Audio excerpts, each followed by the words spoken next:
तो आज हम बात करने वाले हैं YouTube के एक बहुत ही ज़रूरी, बल्कि शायद सबसे ज़रूरी टॉपिक पर, कम्युनिटी गाइडलाइंस स्ट्राइक सिस्टम। अगर कोई भी क्रिएटर है तो उसके लिए ये समझना बेहद ज़रूरी है।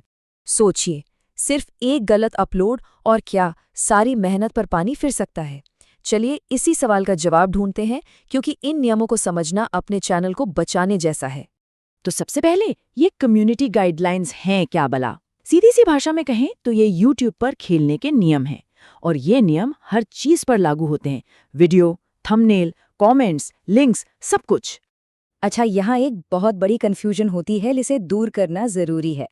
कम्युनिटी गाइडलाइन स्ट्राइक और कॉपीराइट स्ट्राइक, ये दोनों बिल्कुल अलग अलग चीजें हैं।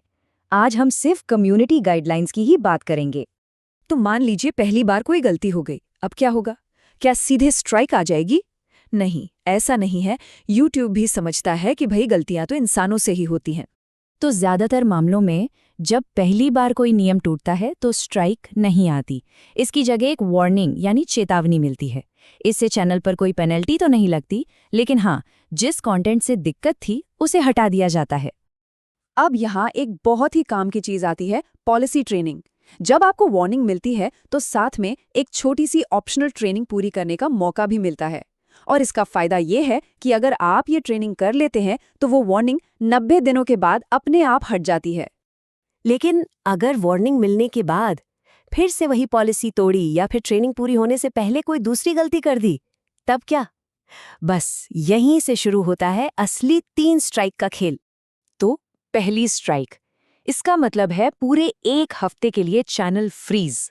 मतलब 1 हफ्ते तक ना कोई नया वीडियो अपलोड कर सकते हैं, ना लाइव जा सकते हैं, और ना ही कोई कम्युनिटी पोस्ट डाल सकते हैं। सब कुछ बंद। और अगर पहली स्ट्राइक के 90 दिनों के अंदर ही एक और गलती हो गई तो मिलती है दूसरी स्ट्राइक, और इस बार सजा डबल हो जाती है। अब चैनल 2 हफ्तों के लिए फ्रीज हो जाता है। और फिर आती है तीसरी स्ट्राइक। अगर किसी भी 90 दिन के पीरियड में 3 स्ट्राइक आ गई तो बस खेल खत्म। चैनल को परमानेंटली, मतलब हमेशा हमेशा के लिए YouTube से हटा दिया जाता है। एक बात जो समझना बहुत ज़रूरी है वो ये है कि हर स्ट्राइक का अपना एक 90 दिन का काउंटर होता है। ऐसा नहीं है कि सारी स्ट्राइक्स एक साथ हटेंगी। हर स्ट्राइक का अपना अलग टाइमलाइन है। अब बात करते हैं कुछ आम गलतफहमियों की, जिनकी वजह से कई क्रिएटर्स मुश्किल में पड़ जाते हैं। कुछ ऐसी बातें हैं जो लोगों को लगता है कि सही हैं, पर असल में होती नहीं है। इन नियमों को ध्यान से सुनिएगा। पहली बात, वीडियो डिलीट करने से स्ट्राइक नहीं हटती। दूसरी, YouTube आपके डिलीट किए हुए कंटेंट पर भी स्ट्राइक दे सकता है।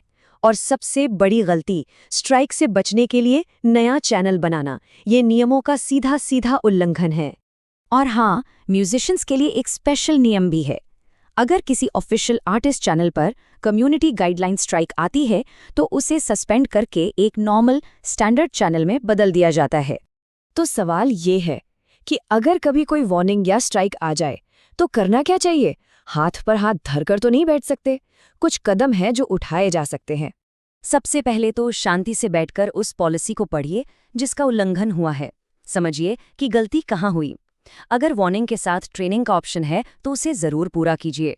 और अगर पक्का यकीन है कि YouTube से कोई गलती हुई है तो फैसले के खिलाफ अपील भी की जा सकती है। तो आखिर में सवाल यही है, क्या चैनल लंबे समय तक टिकने के लिए बना है? देखिए, एक टिकाऊ चैनल बनाने का मतलब है उसे ज्ञान की एक मजबूत नींव पर बनाना। इन नियमों को समझना कोई पाबंदी नहीं है, बल्कि ये चैनल के लिए सबसे अच्छा सुरक्षा कवच है।